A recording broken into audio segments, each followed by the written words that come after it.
And then start. Dude, Spelling's back on the show. So nice to connect. And oh my gosh, we exchanged so many emails back and forth because you are the cutting edge human of the planet on fitness, health optimization, biohacking, everything. If you're watching on YouTube, dude is rocking his very, very expensive blue light blocking glasses. And there's always something new. You pan the camera to show me that you literally will trip over the hexagonal deadlift bar in order to get out of your office. So I'm guessing that is facilitating a micro workout. So anyway, from Austin, Texas, how are things down there? And we're going to talk about what's new with you. Yeah, thanks for having me once again. I always enjoy being on your podcast. It's fun to talk about all the crazy stuff that I try to keep up with. One of them especially is some of us are getting into the higher age groups now. Welcome to all listeners, including Dude, who are now in the 50 plus. But we have this critical objective, according to many voices. I love Rob Wolf's one-liner where he says, if you want to live longer, lift more weights and eat more protein.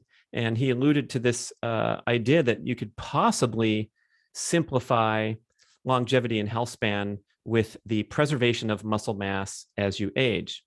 And so maybe we start there with your thoughts about that concept and then how we go about doing it without getting injured.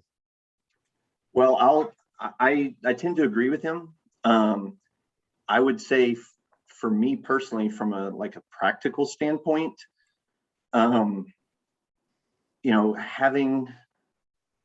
preserving muscle as I age seems to be a lot easier than building new muscle.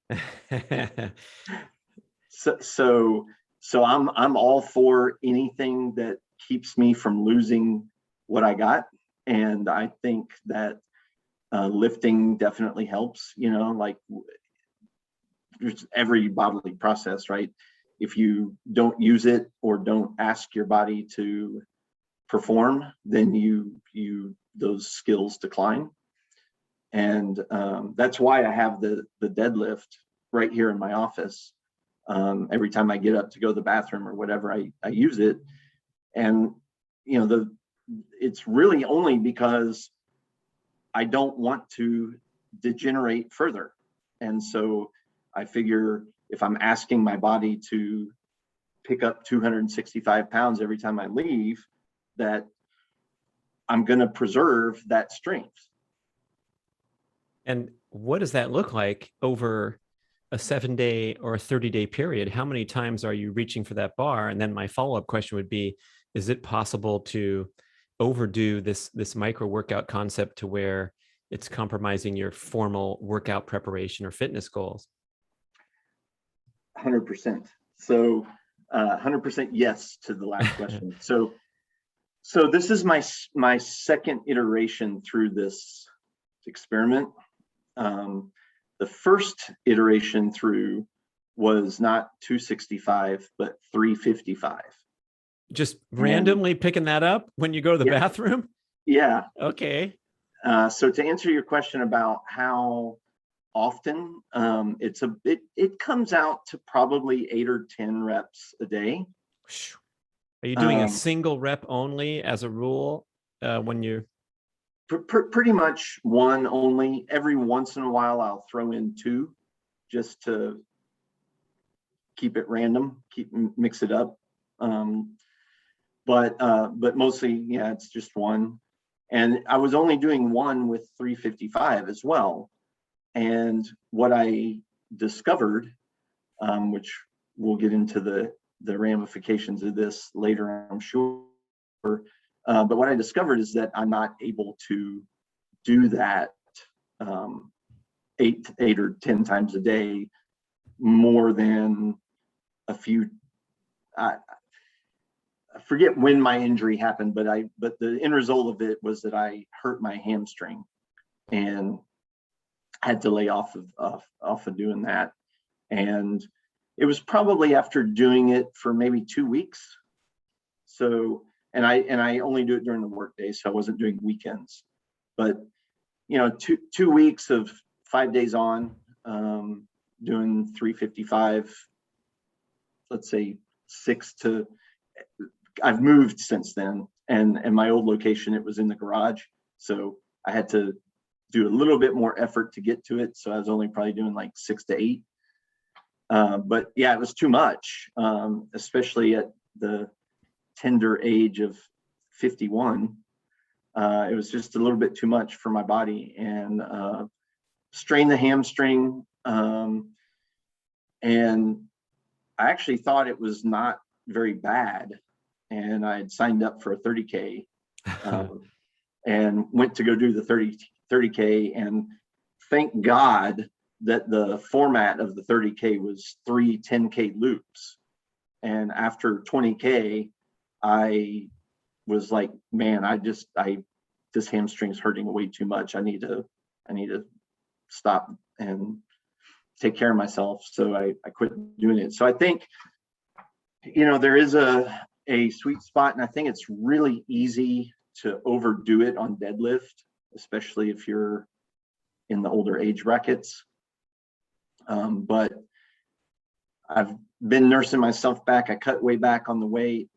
The hamstring isn't bothering me as much anymore. I can still feel it when if I bend over and touch my toes.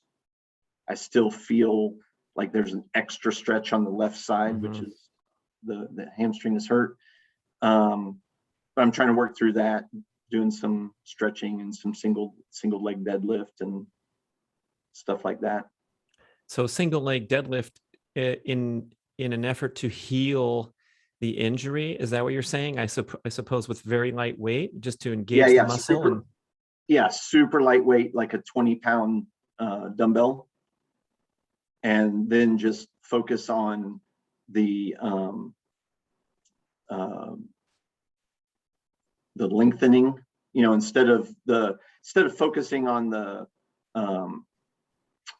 pulling, I'm focusing on going down and letting that weight sort of it's basically like a toe touch with a little bit extra weight to pull me down. So it kind of helps feel that stretch a little more.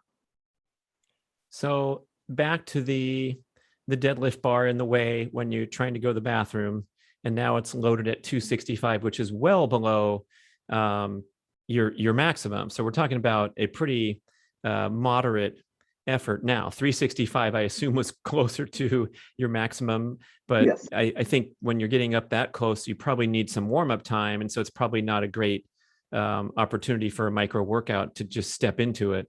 But with, let's say for the average person listening, imagine loading up a deadlift bar with 100 pounds, which is ridiculously light if you can do 250 at your best. But if you're doing that 8 times a day, it seems to me that it could be classified in the category of movement objectives, and just a wonderful way to take a break from a prolonged period of time at your desk, and also kind of scratch a little bit of that ticket off for fitness objectives, because when you count 365 days later, you've lifted tens of thousands, hundreds of thousands of additional pounds. It's got to have a fitness adaptation as well, but you're under that radar to the extent that you're not tempting injury, fatigue, whatever. Yeah, I mean, this whole train of thought with regard to training came about because when COVID started, I think we did a podcast on the micro workouts where I was just doing push-ups, pull-ups, and jump squats. And on the hour, correct? Yeah.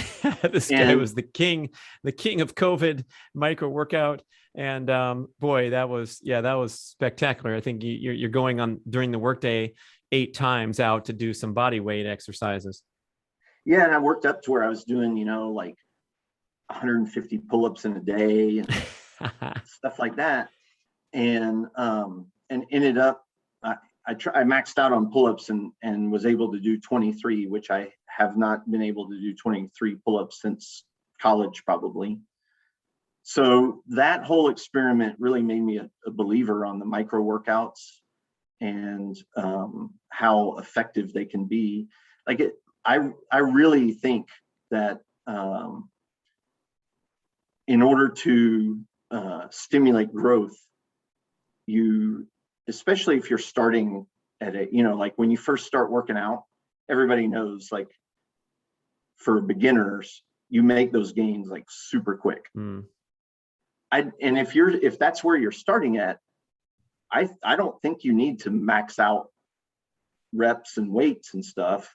I think you can gain, you know, like very significant gains, just, you know, staying well within the range of safety, and, you know, doing body weight stuff, and, you know, maybe 50% of your max, at 50% of the max reps is, for me, it's doing something. I can definitely tell in my driving distance that I've been, since I started doing these deadlifts at home. He's not talking about his commute, people. He's talking about how when this guy heads to a golf course and you're playing with him, get ready for a scenic tour of places you have never seen before, because you're going over the freaking trees and cutting corners on the course like I've never seen. It's stunning. And this guy, not only being a great golfer, because a lot of people can hit the ball far, but the power game is phenomenal. So obviously your exercises are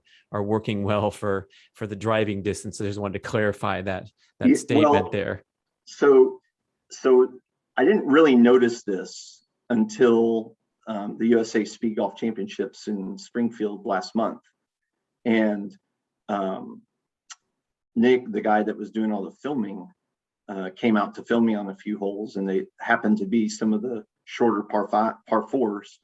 And he actually said that, like, my drives were the longest that they'd seen all day. And since I'm slow with my hamstring injury, I was one of the last people. And he's noticed that, you know, I was hitting it pretty far. And that was really the first time I noticed the effect of doing, you know, 8 to 10 submaximal deadlifts every day. Well, I'm also reflecting a lot on this lately, noticing the difference between being in the older age groups and feeling these aches and pains and minor injuries linger on for way too long.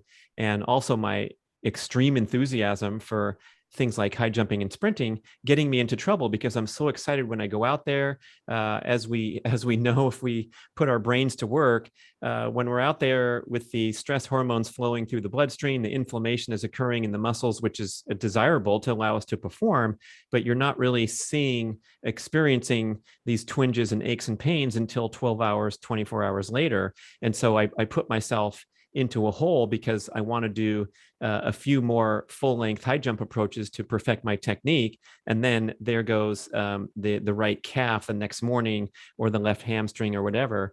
And it occurs to me, especially the older age groups, but let's look at the Olympic athletes as well.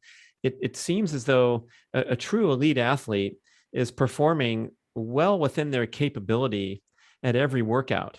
Even if you look on YouTube and watch Gabby Thomas in Austin shredding the track and becoming the second fastest 200-meter runner of all time, or third fastest, the workouts are tough, but these athletes are so conditioned that they're not collapsing on the side of the track or going home for a 3-hour nap and 2 jars of peanut butter. It's just that day-to-day work that's within their capability is how you become an Olympian level athlete, or someone who's doing it the right way, which all I want to do is avoid injury, but also, perform really well.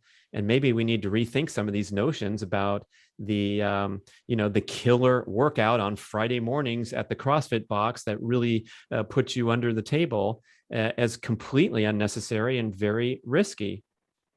Yeah, I mean, I think certainly for a lot of people, CrossFit workouts are, well, especially if people are just coming off the couch, right? So like if you've had probably the typical 50-something scenario, right, is a guy or girl who has spent the last 20 years raising their family, getting your kids off to college, very busy with all the kids' activities and sports and this and that, and you really, you don't have a lot of time to focus on your own fitness goals. and certainly don't have time to put in a couple hours every day to work on that. And so then now you're an empty nester, and you want to get back to enjoying some of the fitness activities that you used to do. So you go sign up for CrossFit. Well, if you haven't been doing CrossFit style workouts for the last, say, 15 years, and you just jump right into a regular CrossFit workout, that CrossFit workout is going to feel like that ball buster maximal effort.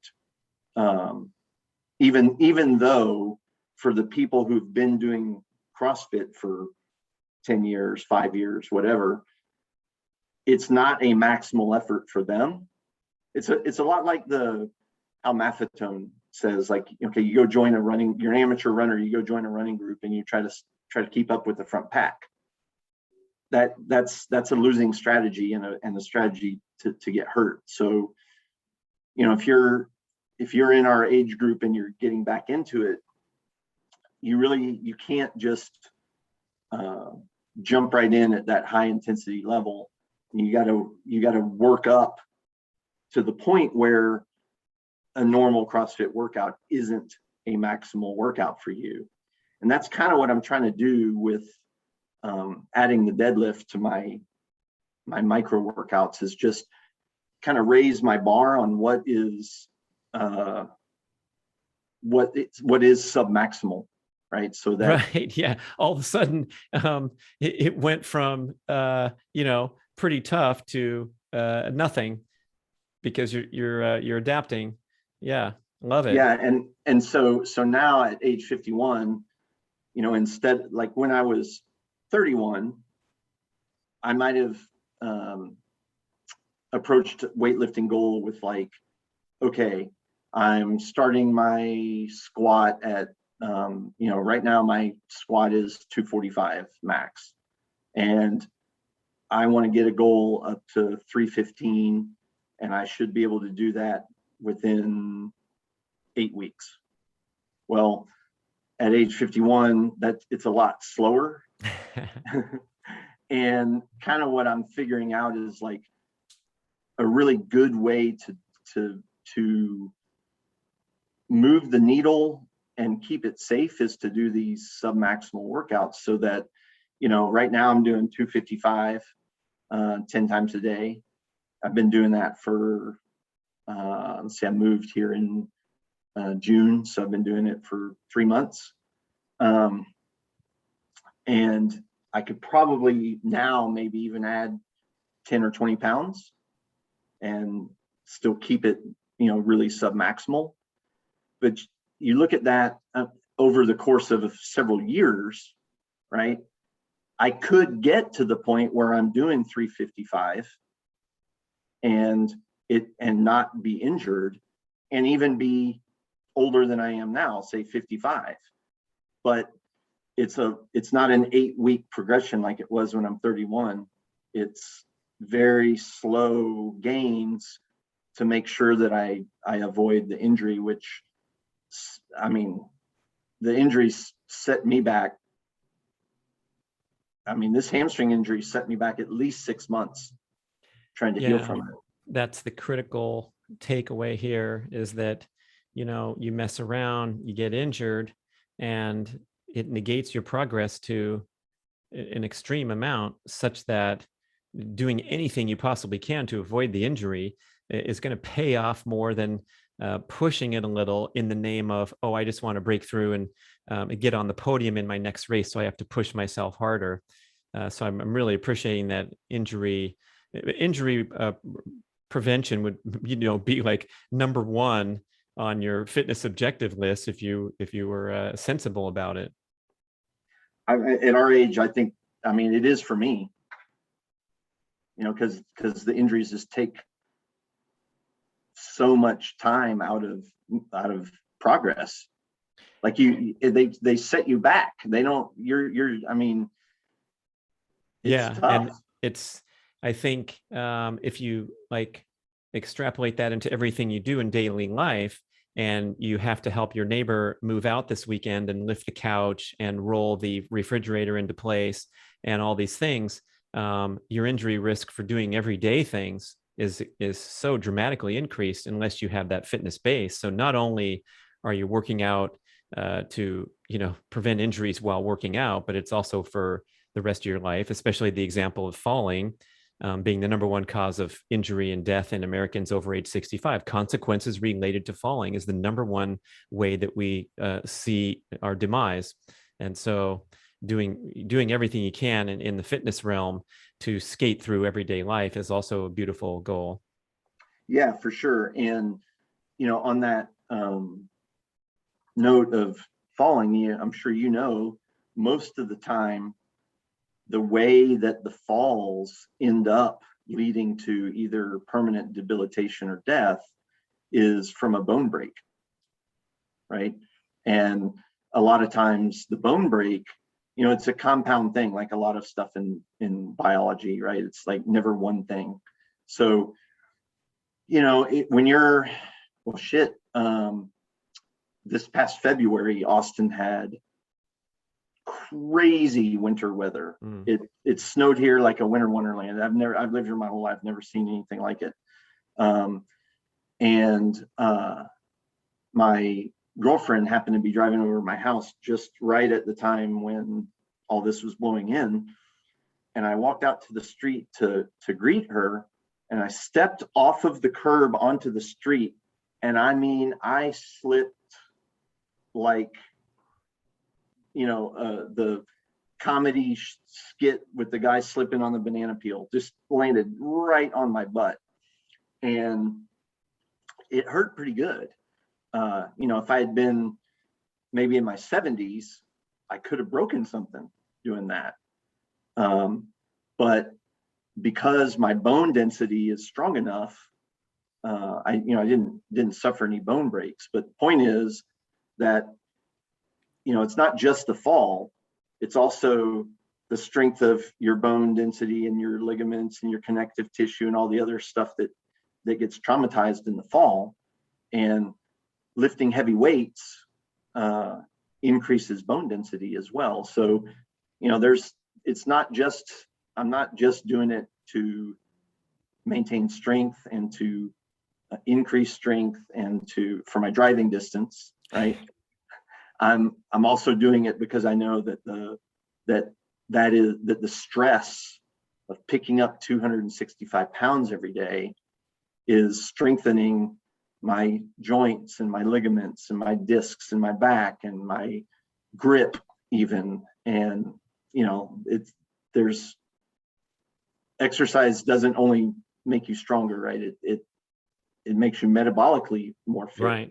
Yeah. You're improving your insulin sensitivity. You're doing all kinds of things just by lugging that weight. Now, you're doing generally 1 rep, and I'm sure you could do 5, no problem, and nothing taxing. But tell us about that choice to make it such an easy thing, and I guess more repeatable throughout the day without a second thought. Well, okay. So first I should add, I also do a full workout 3 days a week at the gym, right? And one of those days would be a deadlift day. And on that deadlift day, I do go much heavier. I'm still, speaking of injuries setting you back, I'm still not back to where I'm doing 365, but, I'm up over 300 when I'm, it's my primary, strength workout for the day. But I just picked, in terms of what weight how did I come up with 265? Yeah,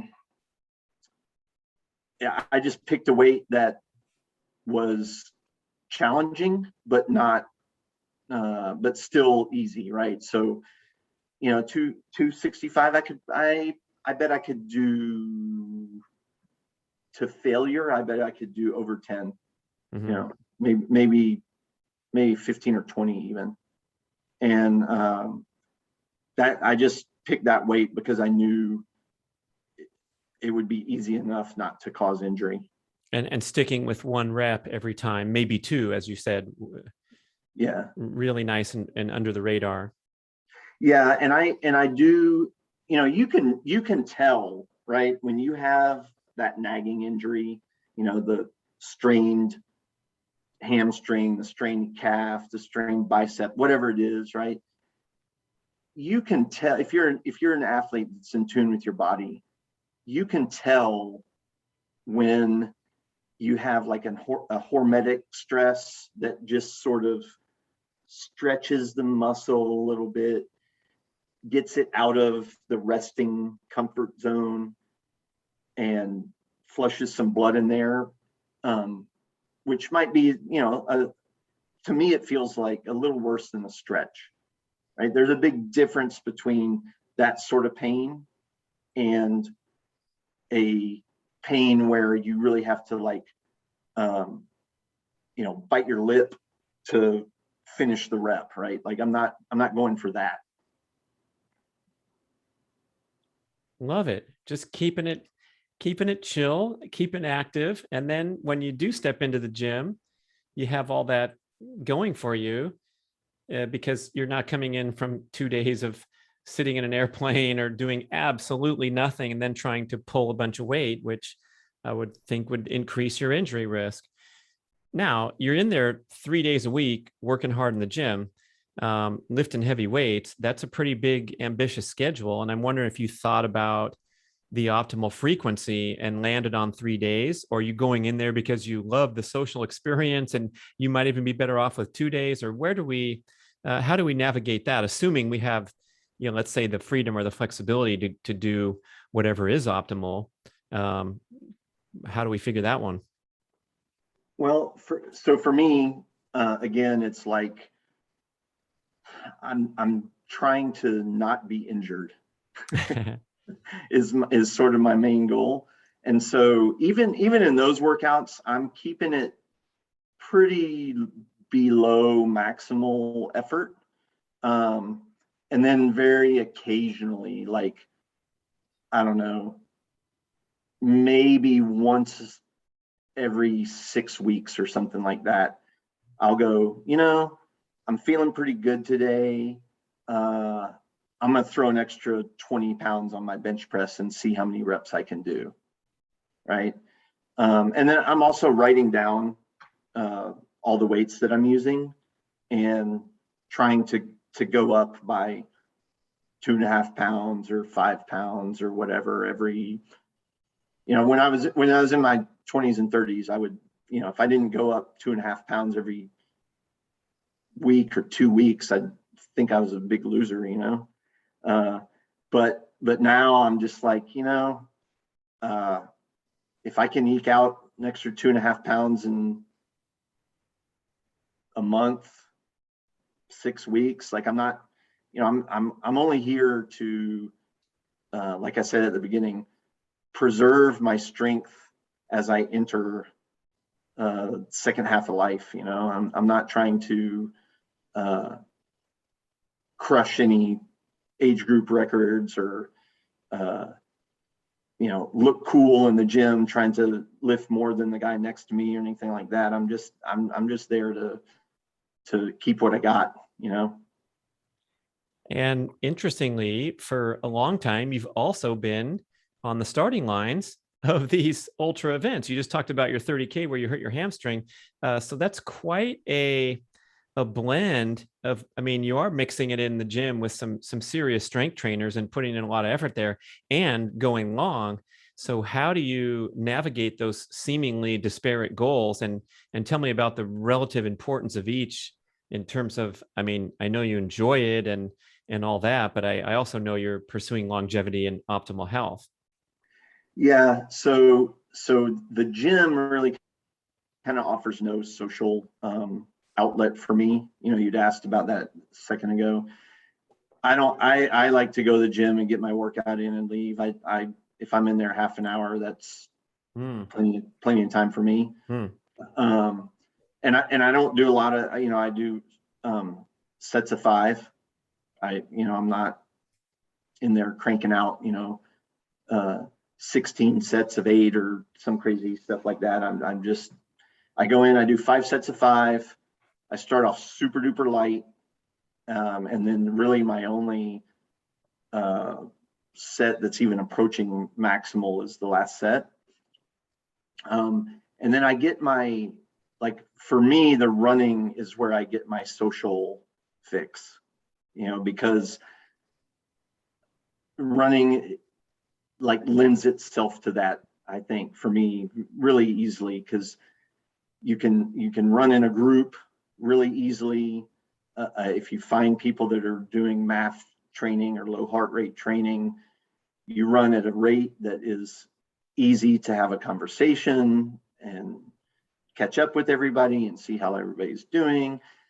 If like me, wanting to do longer distances, if you go on a 6-mile training run with people, that's usually a solid 45 minutes to an hour of conversation, plus the cool down and stretching and all that. So for me, the running is these days is a lot more about the social part. And I do think that it does help with longevity in the fact that you are asking your body to push through a lot of oxygen, right? And process that oxygen, get the mitochondria working, shuttling the electrons through the mitochondria to accept the oxygen molecule at the end. And, if you don't ever ask your body to perform like that, you get worse at it, right? And then before you know it, you're 78 years old and you get winded when you walk up the steps. Right. I mean, that's kind of my goal these days is, I just want to be able to keep doing the things that I love to do. And, the best way I know how to do that is to keep doing them and do them at an intensity level that's not going to get me injured. So assuming you love to do a 30K, which is pretty extreme. I don't know if that's probably out of reach for most people unless they're immersed in the endurance community. So where's that kind of happy point where you can declare yourself aerobically, cardiovascularly competent? Can you get there by hiking and walking around Town Lake rather than hitting a pace or doing something that's kind of in the performance realm? Oh, I think so. I mean, man, I think hiking's super underrated, especially if you're going to carry a little weight in your pack. If you're going to go out for let's say a 12-mile day hike and spend all day out there and enjoy nature and carry, maybe you're going to carry a gallon of water and a pack and some food, you're going to have 15, 20 pounds in your pack. Hiking uphill that's no joke, man, especially if you don't do it every day. Where's the sweet spot? I don't know. I mean, everybody's got their own individual goals and stuff. And I guess for me, I still have that memory of participating in all the ultras, and I'm still sort of in that community. So I don't want to, I want to be able to show up at a 30K and hang out and participate for a few more years. So, for me, that's sort of where I'm at. And I want to be able to, if my friends plan another rim to rim to rim, I want to be able to at least entertain the prospect of training for it. So, those are some of my concerns. I would say if people don't have such goals, hiking and walking walking is super underrated. I mean, there's all kinds of studies that show that just even a 15-minute walk after dinner regulates blood sugar, people sleep better. Like there's all kinds of benefits to even not just lowers blood sugar, but lowers A1C as well if you do it regularly. Yeah, and like on this topic that we noted that we wanted to discuss, some of the things you wrote are pretty enticing. Dr. Ron Rosedale's claiming that the more fat you burn during your life, the longer you'll live, and that's because you're making fewer free radicals. The fat can be burned with mitochondria, the protective benefits of mitochondria, versus if you're a glucose burner and you're winded when you get up a flight of stairs. That sensation of being winded also implies that you've switched over to glucose burning, and your conditioning is so poor that now you've turned into a carbohydrate dependent human, because you can't even get through the bare bones of daily living, getting out of the parking lot and entering the store without kicking into glucose burning. So the better you get at burning fat, and we know that there's two channels here. One of them is through exercise, and one of them is through proper dietary choices. But it's clear that we need both to excel, rather than just eating cleanly and then getting winded going up a flight of stairs. Yeah, and so I think what Ron Rosedale was getting at when he says, the more fat you burn during your lifetime, the longer you'll live, is that how efficient is that electron chain transport in your mitochondria, right? If you're whipping electrons through there super fast, you're not going to be winded when you get to the top of the stairs. And another thing that's a little bit interesting, I haven't mentioned this to you, so we'll see how this goes. But I was watching, so I got my cold plunge, right? I got my chest freezer all set up and everything. Ooh. And I had to do a bunch of research on how to keep it clean and sanitary and all this stuff. And I discovered so there's a couple different ways to keep it sanitized, right? So just for the listeners, clean versus sanitized. Clean would be like a filter that keeps out the dirt and stuff. Sanitized would be like chlorine that keeps algae and stuff from growing in there, right? Bacteria and stuff. So there's a couple different ways to do the sanitation. One is chlorine, and chlorine is toxic, and a lot of people say you can absorb it through your skin. So I kind of wanted to search for other ways, right? I found this video of this guy that uses ozone for a sanitation in a cold plunge. And he explained it really well. And really what it boils down to is that the reason that chlorine and the ozone both work is because they add extra electrons to the water, which disassembles, it's able to, I guess disassemble is the right word, but it's basically the charge is strong enough that it disables the cell membrane on bacteria, and he said even can do to viruses. Now, to me, I instantly thought, wow, all these people that are suffering from COVID, right? We know obesity is the number one risk factor, as is metabolic disease, right? So people that have diabetes and prediabetes are very predisposed to suffer from COVID, as are people that are obese.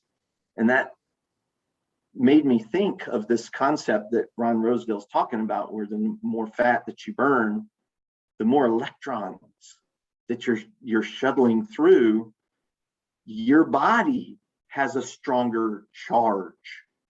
And maybe it's that is protecting you from infections. Well, we certainly know there's more than just scratching the surface when we're talking about how to be healthy, especially with the medical paradigm, which is focused on disease, and the prevention or the wellness paradigm is kind of an independent concept. So dude spouting off about the independent concepts. I love it. Well, I mean, I'm not a doctor, but Right. But it's those like, two, hey, how do we get healthy? What about getting sun exposure? What about getting the proper light exposure? All that great stuff. But over to the topic of diet, and especially pairing fasting, calorie restriction, carbohydrate restriction with these ambitious exercise goals, such as you stated. You want to run long distances, you're lifting heavy weights with the deadlift bar. I'll direct listeners to the last show where I believe we covered that incredible achievement of doing the rim to rim to rim Grand Canyon crossing, which is 47, tell me the stats, 47 miles, 49 miles. 49 miles, what, 12,000 feet of elevation gain? I think it's like, I think it's 7,000 on the south rim and 8,000 on the north rim.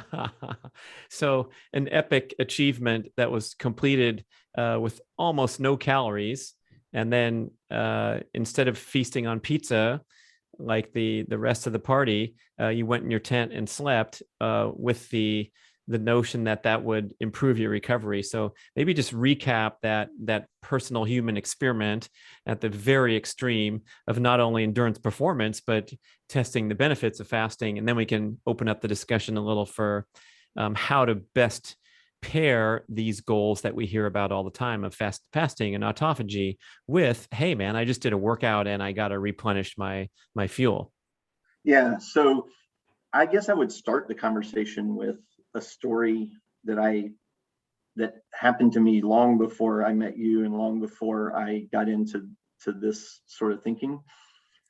I was training for ultras, and I was the epitome of the guy that you wrote about at the first paragraph of Primal Endurance, the guy that's 20 pounds overweight at the starting line of the marathon.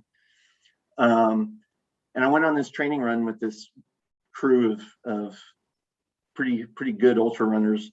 One guy was 49 years old and won everything. He was a beast.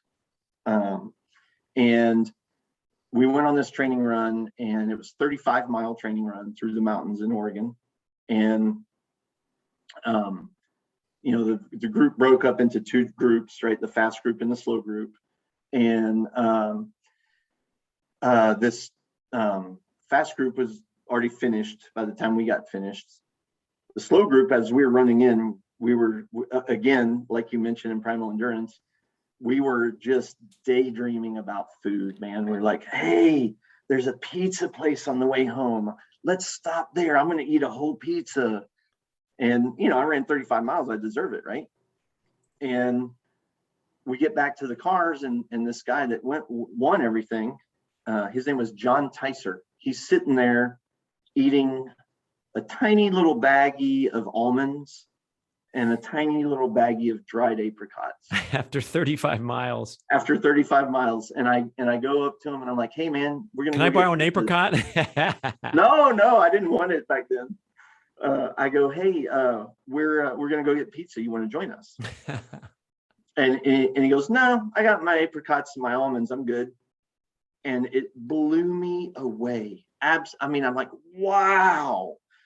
But what I realized after all the training, reading Primal Endurance, reading Maffetone, doing my own personal experimentation, so forth, and experiencing myself, what I realized is that if you're metabolically fit enough that you can do these types of runs and you're only burning body fat, you don't get hungry.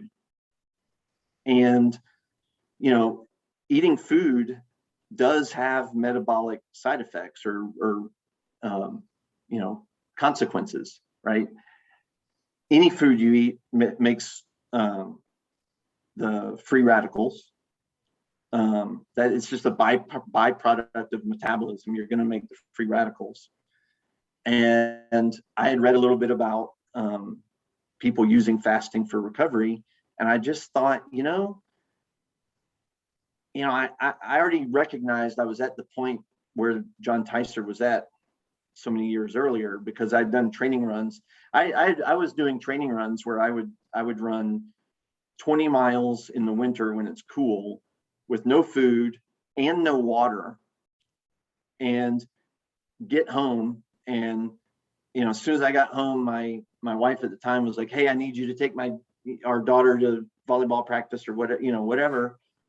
And, just jump right in the car, run the errands, do whatever I need to do. And I knew, like, my metabolism was fit enough that if I could stay aerobic the whole time and not go anaerobic, that I could do the whole thing just burning body fat.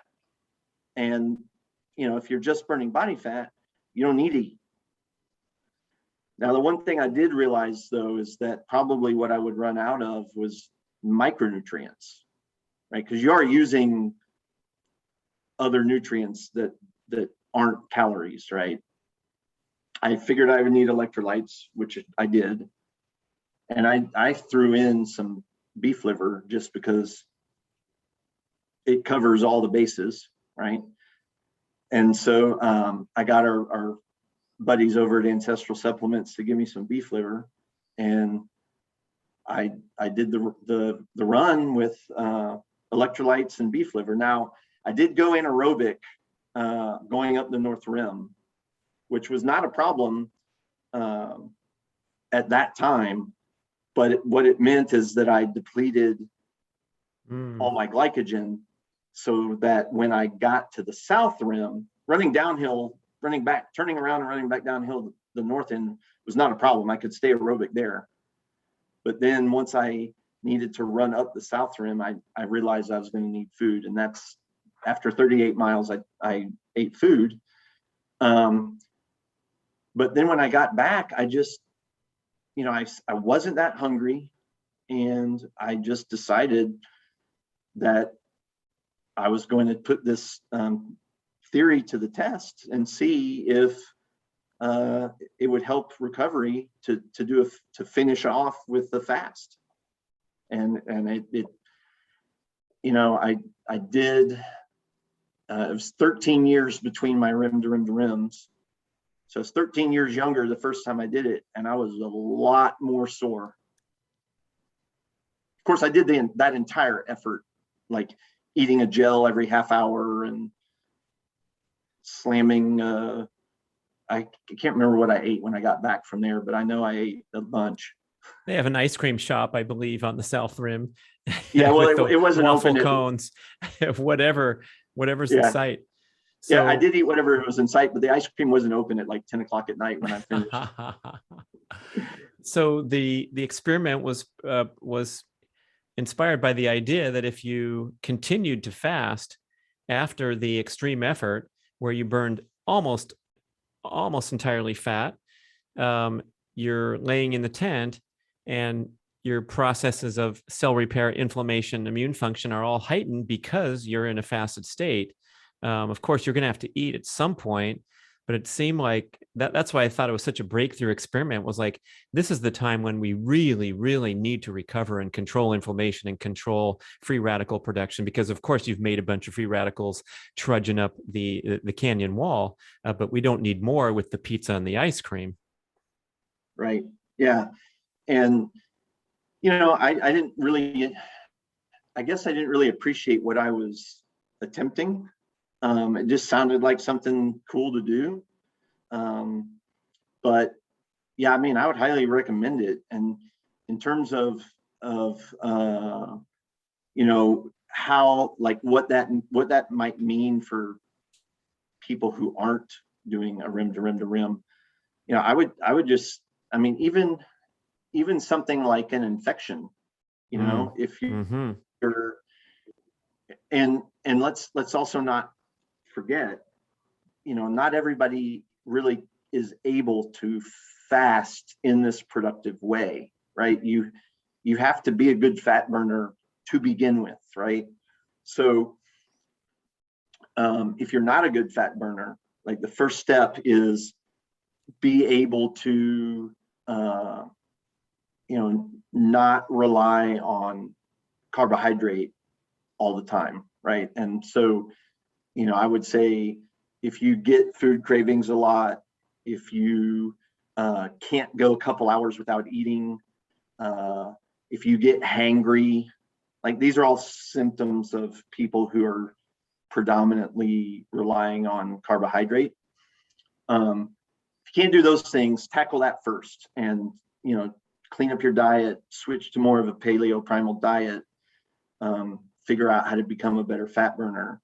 Once you're there, fasting is not that difficult. You don't get the hunger pangs, you don't get the cravings, you don't get hangry, and you have to deal with the mental part where even then it's really just more or less like societal conditioning, right? Because you're going, okay, well, it's been, I haven't eaten since 8 p.m. last night, and now it's 7:28.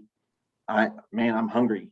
And if you really stop and analyze, are you hungry?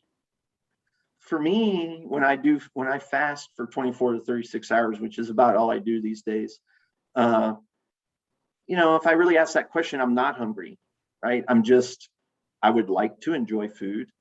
I would like to sit down in front of the TV and here in Texas, enjoy a big plate of barbecue, right?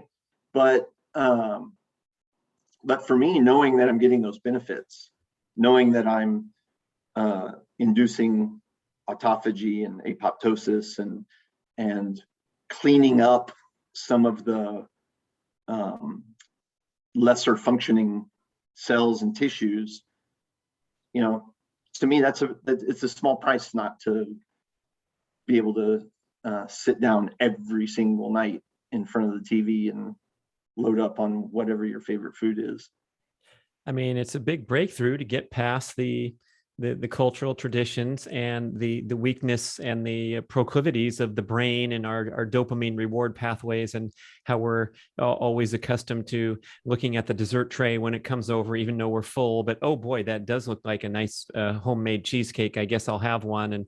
And we're just kind of headed down that path that's driven a lot by marketing forces and all that crazy stuff that's turned us into the fattest, sickest population in the history of humanity. So it's kind of cool to hear the story. And if you're listening going, wow, that guy's crazy, let's reflect on it a little further, because when you go out there and push your limits, I'm also going to say that whatever that ensuing meal that you had, you probably had a deep appreciation, unlike any human could compare to, when you did have breakfast the next morning. Oh yeah. But you know what? You would think that, after an additional, let's say 12 hours of fasting after finishing that run, that I would wake up and just want to eat all the food in the cafe, right?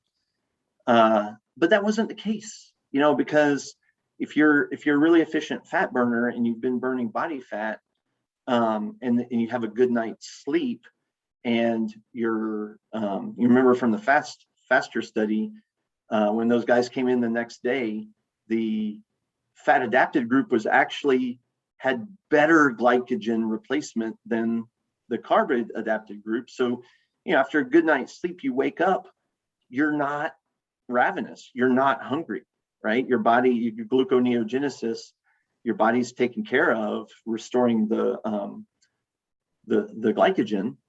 But yeah, when I woke up, it was more of the feeling that it was a reward than it was necessity. Yeah. And guess what? If you wake up and you are ravenous from making a lengthy fasting attempt and pairing a workout, then you've hit your limit and it's time to go eat. Yeah. Definitely don't ignore the hunger pangs. Like, if your goal is 36 hours and you only make it to 30, it's okay. It's okay, man. Like it's like talking to the ultra runners, and they dropped out of Western State at mile 78, and they're so disappointed and distressed about it. I'm like, you ran 78 miles? That's incredible. Well, I guess it is. It's kind of far, but it's like, come on, put the proper perspective here.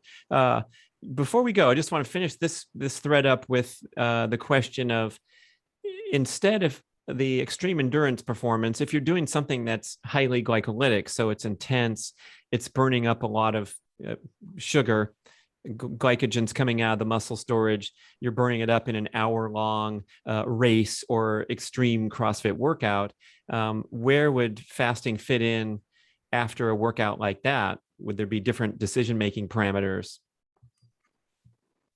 So for me, the CrossFit workouts I feel are pretty glycolytic, right? I mean, if you're doing a workout where you're, doing a 400-meter sprint followed by a set of squats followed by as many pull-ups as you can do, and you're doing that, in, let's say, 4 rounds of that, right? That my heart rate's pegged when I'm doing that, and I pretty much exclusively do that in a fasted state. Mm-hmm. Like, I don't eat before I go to the CrossFit workout. Now, in terms of what I eat afterwards, my